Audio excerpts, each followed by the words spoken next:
आणि आता बातमी आहे भाजप आणि शिवसेनेच्या मंत्र्यांमध्ये विधान परिषदेत झालेल्या राड्यासंदर्भातली।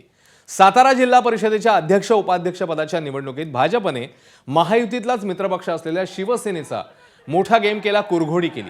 निवडणुकीत शिवसेना आणि राष्ट्रवादीला 65 पैकी 35 जागा मिळालेल्या, त्यामुळे त्यांच्याकडे स्पष्ट बहुमत होतं। असं असतानाही प्रत्यक्षात 20 तारखेला 27 सदस्य असलेल्या भाजपने चमत्कार घडवला आणि विरोधकांची तब्बल 6 मतं फोडली। त्यामुळे जिल्हा परिषदेत भाजपचेच अध्यक्ष उपाध्यक्ष निवडून आले आहेत। या प्रकरणी आता विधान परिषदेत सत्ताधाऱ्यांमध्ये जोरदार राडा पाहायला मिळाला आहे। तर शंभूराज देसाई मंत्री आणि मकरंद पाटील या दोन्ही मंत्र्यांवर जयकुमार गोरे आणि शिवेंद्रराजे भोसले या दोन मंत्र्यांनी मोठी कुरघोडी केली। देसाईंच्या मागणीनंतर नीलम गोरेंनी थेट पोलीस अधीक्षकांच्या निलंबनाचे आदेश दिले। त्यावर मंत्री गोरेंनी आक्षेप घेतला, त्यामुळे सभापती राम शिंदेंनी गोरेंनी दिलेल्या निर्देशावरचा निर्णय हा राखून ठेवला।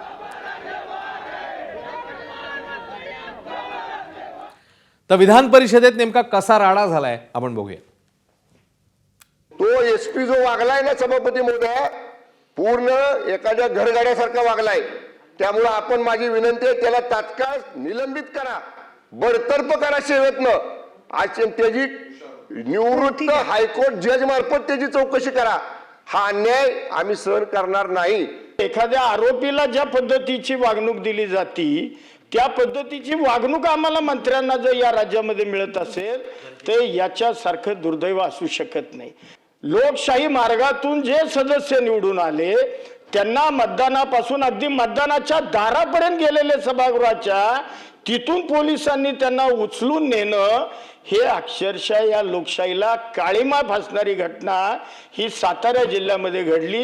या सभागृहामध्ये आमदार सांगतात ते खरं मानलं जातं, तर मंत्री सांगतायत म्हटल्यावर ते खरंच मानलं पाहिजे। हा आत्तापर्यंतचा प्रघात आहे एक। दुसरं, एवढी घटना घडल्यावर सरकारकडून कालच चौकशीचे आदेश जायला हवे होते, ते काही कारणाने गेलेले नाही आहेत। आज पहिला दिवस आहे सुट्टीनंतरचा, तर ताबडतोब साताराचे पोलीस अधीक्षक आणि संबंधित ज्यांनी लोकांना ढकलाढकली केली, जखमी केलेला आहे आणि महत्त्वाचं म्हणजे मतदानाच्या प्रक्रियेपासून वंचित ठेवलेलं आहे, त्यांचं सरकारने निलंबन करावं असे मी निर्देश देत आहे। पण ही परिस्थिती समजून न घेता, वस्तुस्थितीचा अहवाल न मागवता, फक्त इथं चर्चा झाली म्हणून एखाद्या IPS अधिकाऱ्याला सस्पेंड करणं हे नियमांना धरून सभापती महोदय नाही। आपण अशा पद्धतीचा निर्देश कसा देऊ शकतो? माननीय विधिमंडळाचे नेते आणि मुख्यमंत्री महोदयांनी देखील खालच्या सभागृहामध्ये सखोल चौकशीचे आदेश पारित केलेले आहेत आणि दरम्यानच्या कालखंडामध्ये पीठासीन अधिकाऱ्यांनी देखील आपल्या बोलण्यामध्ये सांगितलंय की चौकशी करणं अपेक्षित होतं, परंतु सरकारने चौकशी केली नाही, तथापि मी असा निर्णय जाहीर करते असं देखील यामध्ये सांगण्यात आलं। त्यामुळे ही सगळी गोंधळाची परिस्थिती पाहता त्यामध्ये या चर्चेच्या अनुषंगाने आणि झालेल्या प्रकाराच्या अनुषंगाने जो रुलिंग देणं अपेक्षित आहे तर ते मी रुलिंग लवकरच देतो। ते रुलिंग मी राखून ठेवलंय आणि त्यामुळं ते रुलिंग राखून ठेवलेलं आहे, मी लवकरात लवकर त्याचं रुलिंग देईल। दरम्यान सातारा जिल्हा परिषदेच्या अध्यक्ष निवडणुकीवरून शिवसेना प्रचंड आक्रमक झाली आहे। शिवसेना राष्ट्रवादीचे मंत्री आमदारांनी विधिमंडळाच्या पायऱ्यांवर पोलीस अधीक्षक तुषार जोशी आणि सातारा जिल्हा परिषदेच्या निवडणुकीदरम्यान घडलेल्या प्रकाराचा निषेध केलाय। तर शिवसेना आमदारांच्या आंदोलनामुळे मुख्यमंत्री फडणवीस चांगले संतापल्याचं पाहायला मिळालं। सगळ्या घडामोडींनंतर हे प्रकरण मिटवण्यासाठी चर्चांच्या फेऱ्या सुरू झाल्या। मुख्यमंत्री फडणवीस आणि उपमुख्यमंत्री शिंदे यांच्यात फोनवरून चर्चा झाली। यावेळी फडणवीसांनी पायऱ्यांवरील आंदोलनाबाबत नाराजी व्यक्त केली, तर त्यावर शिंदेंनी भाजप आमदार जयकुमार गोरेंच्या साताऱ्यातल्या वर्तनाबाबत नाराजी व्यक्त केली। आता एकनाथ शिंदे आणि देवेंद्र फडणवीस यांच्यामध्ये या वादासंदर्भात लवकरच बैठक होणार आहे अशी सूत्रांची माहिती आहे।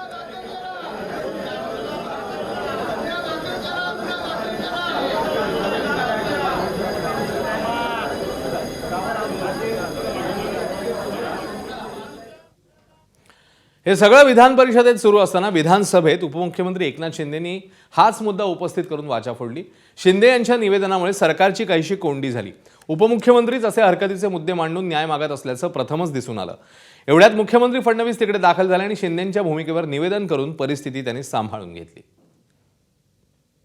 मतदानापासून वंचित ठेवणं हा गुन्हा आहे आणि मतदानापासून वंचित ठेवणं हा लोकशाहीचा खून आहे आणि लोकशाहीचा गळा घोटण्याचं काम बिलकुल करू नका अशा प्रकारचं मी त्यांना सांगितलं। मंत्री बघितले नाही, पदाधिकारी बघितले नाही, कोणी बघितले नाही, जसे आमदार बघितले नाही, असे आरोपीला जो असं पकडतात तसं पकडून घेऊन गेले। उपमुख्यमंत्र्यांनी जी वस्तुस्थिती सांगितलेली आहे त्या वस्तुस्थितीच्या आधारावर या संपूर्ण प्रकरणाची योग्य ती चौकशी केली जाईल आणि चौकशीच्या मध्ये जे काही निष्पन्न होईल त्यानुसार त्याच्यावर कारवाई केली जाईल. दरम्यान सातारा प्रकरणावरून अनिल परब यांनी विधान परिषदेत शिवसेनेला टोमणे मारले. मंत्री मार खात असतील तर सर्वसामान्यांचं काय? आता हे वाघ कुठे गेले? नुसता मार खात आहेत असं म्हणत अनिल परबांनी सातारा झेडपी प्रकरणावरून शिवसेनेला टोले लगावले. हिंमत असेल तर सत्तेतनं लाथ मारून बाहेर पडा असं म्हणत परबांनी शिवसेनेला डिवचलं. त्यांच्या या टीकेला मंत्री शंभूराज देसाई आणि उदय सामंत यांनी मग उत्तर दिलं. काही दिवसापूर्वी जी सातारा जिल्हा परिषदेची निवडणूक झाली, ह्या निवडणुकीत सत्ताधारी मंत्र्यांना पोलिसांनी मारहाण केली. सत्ताधारी मंत्री पोलिसांचा मार खातायत. जर या राज्यामध्ये मंत्री मार खातायत, कार्यकर्ते जर सत्तेतले मार खातायत, तर सर्वसाधारण नागरिकाला काय संरक्षण तुम्ही सरकार म्हणून देणार आहात? तुमची सत्ता जर आज तुम्ही लाथ मारून जर बाहेर पडले तर आम्ही तुम्हाला भगतसिंगाच्या जागी बघू. आता त्या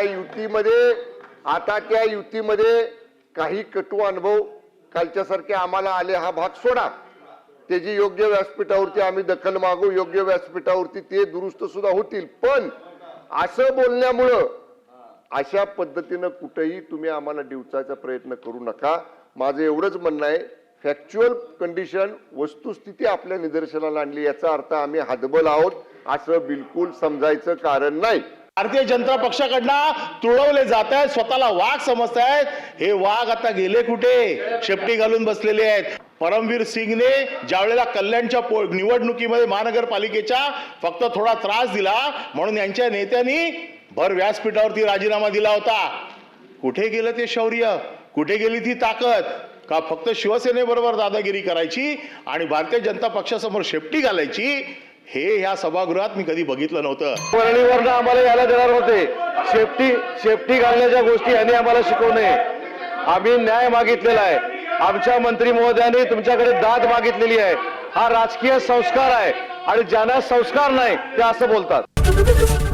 एबीपी माझा, उघडा डोळे बघा नीट.